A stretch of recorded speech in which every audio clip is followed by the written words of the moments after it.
வச்சு நாங்க எங்க போறது?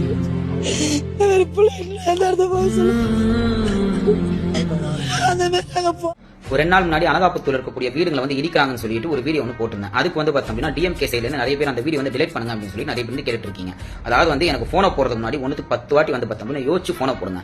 அப்படி வந்து தேவையில்லாம போனை போட்டு ஏதாவது பேசி விட்ட அப்படின்னா ஏன்டா இவனுக்கு போனை போட்டோம் அப்படின்ற அளவுக்கு ஃபீல் பண்ண வச்சிருவேன். நான்லாம் வந்து யார் என்ன இதெல்லாம் பார்க்க மாட்டேன். முறைக்க ஆடியோ தூக்கின்னு வந்து பார்த்தோம் அப்படின்னா நியூஸ் சேனலுக்கு அனுப்பிச்சு விட்டுருவேன். அதாவது வந்து நான் என்ன கேட்டிருக்கேன், என்னுடைய மக்களுக்கு வந்து பார்த்தீங்கன்னா ஒரு அநீதி இழக்கப்படுகிறது, என்னோட மக்கள் நேரத்தை எதுக்கு நீங்க புடுங்குறீங்க, அதுக்கு பதில் வந்து பார்த்தீங்கன்னா நீங்க சாவடிச்சிருங்க அப்படின்னு சொல்லிட்டு நான் அந்த பதிவில் வந்து பேசியிருக்கேன். இதுல என்ன உங்களுக்கு தப்பு வேண்டி கிடக்குது? ஆமா, நான் கரெக்டா தானே கேட்டிருக்கேன். அதுல ஏதாவது தப்பா ஏதாவது கேட்டிருக்கேன் நான். அதாவது வந்து சட்டம் என்ன சொல்லுது, ஒரு 15 வருஷம் வந்து ஒரு வீட்டுல வாடகைக்கிறனாலே அந்த வீட்டினுடைய பாதி உரிமை வந்து பார்த்தீங்கன்னா அந்த நபருக்கு வந்து போகும் அப்படிங்கிறச்ச கிட்டத்தட்ட 50-60 வருஷமா வாழக்கூடிய அந்த பகுதியில் வாழக்கூடிய அந்த மக்களை வந்து பார்த்தோம்னா வெறும் 5000 ரூபாய் 10,000 ரூபாய் கொடுத்து அந்த வீட்டை வந்து பார்த்தோம்னா புடுங்கி அந்த வீட்டை வந்து பார்த்தா இருக்கிறீங்க. இதான் எனக்கு போன் பண்றதுக்கு முன்னாடி 1க்கு 10 வாட்டி யோசிச்சு போனை போட்டுக்கோ.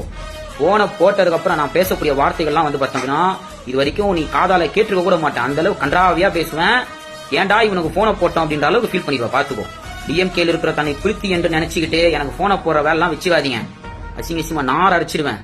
எந்த கட்சிக்காரன் நம்பியா நான் வந்து வீடியோ வந்து போடல. மக்களுக்காக வந்து பார்த்தோம்னா மக்களுக்காக ஒரு குரலா இருக்கணும், மக்களினுடைய ஒரு குரலா இருக்கணும் அப்படிங்கறதுக்காக தான் நான் வந்து வீடியோ வந்து பதிவு செய்யறேன். உன்னுடைய மிரட்டல் இதெல்லாம் வந்து பார்த்தோம் அப்படின்னா அக்கல்ல மஞ்சள் பேஸ்ட் ஒருத்தன் வருவான், அவங்கிட்ட ஓட்டு இந்த கதையா என்கிட்ட நான் ஓட்டுனேன் அப்படின்னு காரி துப்பி விட்டுருவேன்.